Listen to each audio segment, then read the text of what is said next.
विनोद दुआ पर जिस तरह से देशद्रोह का केस हिमाचल प्रदेश में दर्ज किया गया था, इस मामले में आज एक अहम फैसला सुप्रीम कोर्ट का आया है, जिसमें विनोद दुआ को बरी कर दिया गया है केस से। एक बड़ा फैसला है, लेकिन इसके साथ ही एक बड़ा सवाल भी इस फैसले के बाद खड़ा हो गया है। क्या सुप्रीम कोर्ट पत्रकार मजहब देख के मानती है? अगर मामला अर्नब गोस्वामी का होता है, अगर मामला विनोद दुआ का होता है, तो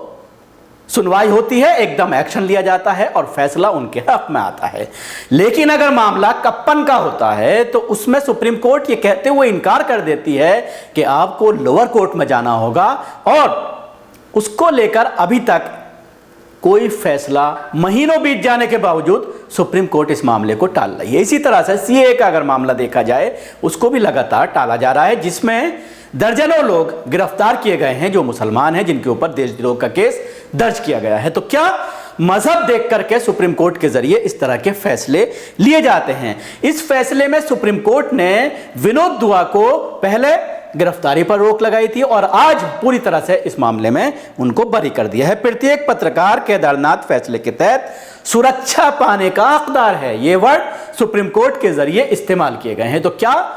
सिद्दीक कप्पन पत्रकार नहीं है?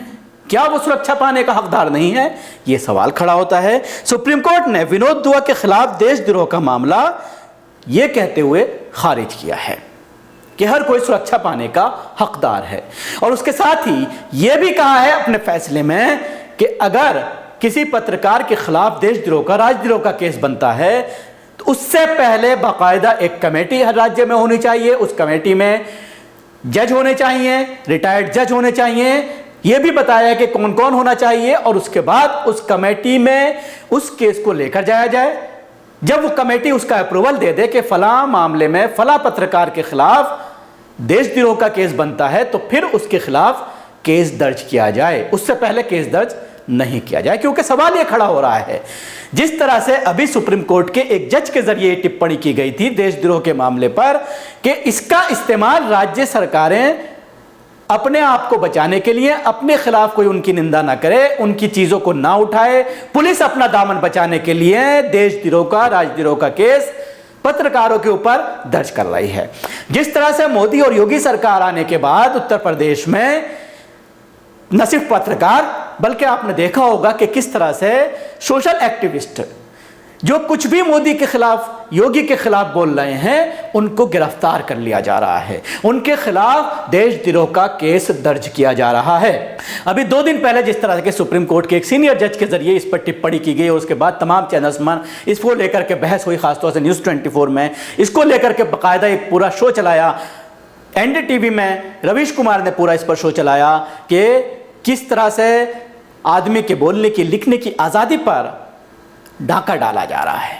किस तरह सरकारें अपने आप को बचाने के लिए अगर कोई मामला ऐसा उठाता है जिसमें सरकार विफल हुई है, सरकार नाकाम हुई है, तो उसको किस तरह से देशद्रोह के तहत उसको गिरफ्तार किया जाता है, और जब देशद्रोह का मामला दर्ज हो जाता है तो फिर आसानी से जमानत नहीं मिलती, और यह जमानत उस वक्त और ज्यादा टफ हो जाती है जब उसका मजहब इस्लाम होता है, जब गिरफ्तार होने वाला शख्स मुसलमान होता है। जिस तरह से कप्पन के मामले में अभी जब उनको कोरोना हुआ, उनके परिवार ने यह कहा कि किस तरह से बेड से बांधकर मथुरा में उसको रखा गया, टॉयलेट तक जाने नहीं दिया गया। सुप्रीम कोर्ट में जब इसको लेकर के पहुंचे, तो सुप्रीम कोर्ट ने यूपी सरकार को यह निर्देश दिया, पुलिस को यह निर्देश दिया कि